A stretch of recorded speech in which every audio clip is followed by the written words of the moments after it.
Eto, makinig mga senior citizens, pensyon para sa lahat na nagkakahalaga ng 2,000 pesos monthly. Yan ang ating pag-uusapan sa episode na ito. Well, welcome po. Una sa lahat sa ating mga manonood, no, sa Facebook o sa YouTube ka man nanonood, welcome mga ka-vlogs. Well, pag-uusapan natin itong 2,000 piso na buwanang social pension para sa lahat ng mga nakakatanda. At ayon po sa katanungan ni Ma'am Gemma Kaidik, ang sabi niya, yun daw po ba mga indigent na mga senior na pension ay magiging 2,000 pesos na ang kanilang pensyon? Well, ang kasalukuyan kasi natin na pensyon para sa mga nakakatanda sa ngayon mga ka-vlogs ay yung social pension na 1,000 piso ang monthly. Ito'y nasa ilalim po ng DSWD. Well, ang social pension, hindi ito para sa lahat. Pinipili, sinasala lamang na naaayon sa criteria po na napaloob sa programa na social pension. Yung mga indigent lang talaga ang kasali dito. Yung mga mahihirap, walang source of income, walang hanap buhay, walang sustento mula sa mga anak.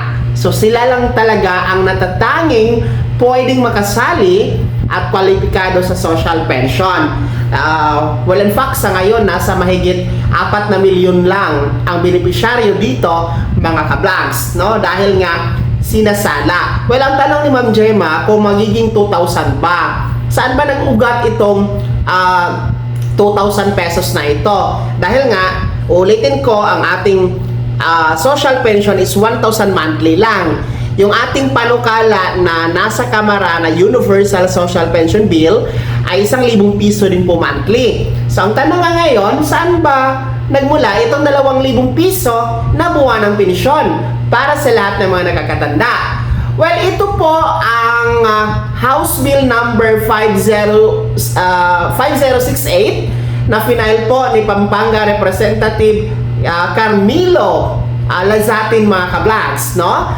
Actually, bago lang ito na file na House Bill dyan sa Kamara, itong House Bill number 5068, kung saan magbibigay ng 2,000 piso monthly social pension para sa lahat ng mga senior citizens. Well, ang kagandahan dito, para po siyang Universal Social Pension Bill na version, kasi nga lahat, walang maiiwan regardless po sa status ng income, sa status regardless sa status ng inyong health condition, sa residency, no? So ibig sabihin wala nang indigent, no, mayaman, mahirap, makakasama na dito sa House Bill 5068 na 2,000 piso monthly social pension kapag magiging batas ito. At ayon sa panukala na ito, no, ang mga ngasiwa dito ay ang Land Bank at ang DILG, no? At sila ang magmamanage sa payout sa pondo. Pero hindi pa natin alam kung ito'y lilipat o hahawakan ng National Commission of Senior Citizens or NCSC. Well, doon po nagugat ang 2,000 piso, mga ka-vlogs, no, na social pension. Actually, ito nga yung sinasabi ko na mas maganda siya, no, mas maganda na House Bill itong 5068 kaysa Universal Social Pension Bill. Bakit? Una, ang Universal Social Pension Bill matagal na. Hindi pa ito lumulusot, no? At lumusot na ito sa Kamara noong 19th Congress. Kaso lang, hindi naman gumalaw sa Senado. Kaya nagkaroon ng substitute bill dyan sa Kamara, no? Pangalawa, ang Universal Social Pension Bill, 1,000 piso lang ito monthly. And then, nagbabalak pa nga yung mga may akda na yung 1,000 piso monthly na yan, kalahati muna ang ipapatupad o ibibigay sa first year na ipapatupad ang Universal Social Pension.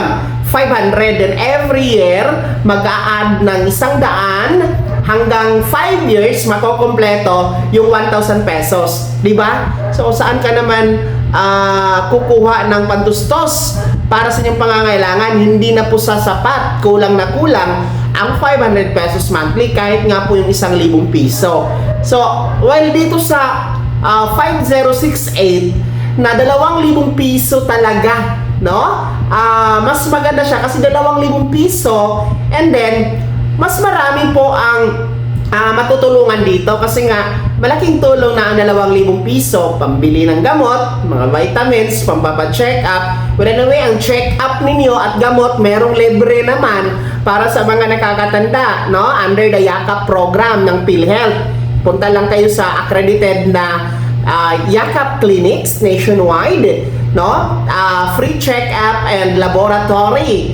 And then merong libreng gamot, no? Kaya ang 2,000 piso na social pension na yan, no, under the House Bill 5068, matutuon lang, no, sa pagkain at iba pang pangangailangan. So maganda siya. Then pangalawa, bago siya na panukala, fresh na fresh mga ka-vlogs, no? Hindi katulad nga sa Universal Social Pension Bill, ang tagal na, wala namang development, no? Hindi naman umuusad. Palagi na lang panawagan ang ginagawa, no? Pero wala namang nangyayari. So, yan, no?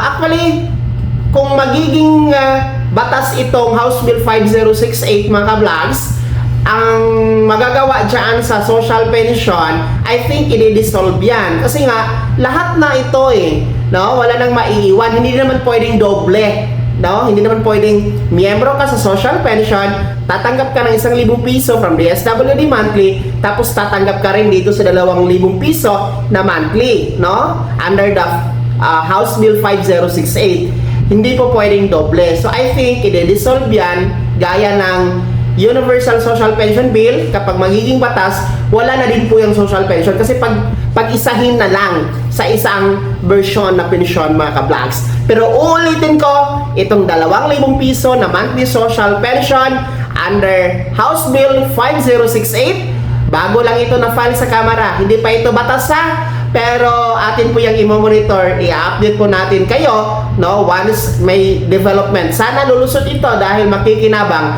ang nasa 10 hanggang 12 milyon na mga senior citizens. Kaya mga senior citizens, kayo ba ay mas pabor dito sa 2,000 piso na monthly social pension under the House Bill 5068? Pangalawa, mas okay ba sa inyo itong House Bill 5068 kaysa Universal Social Pension Bill na 1,000 piso lamang? Pakikomento po ang inyong reaksyon sa comment section na nasa baba. Maraming salamat. God bless. Mag-ingat mga ka-vlogs. Happy Monday po sa lahat.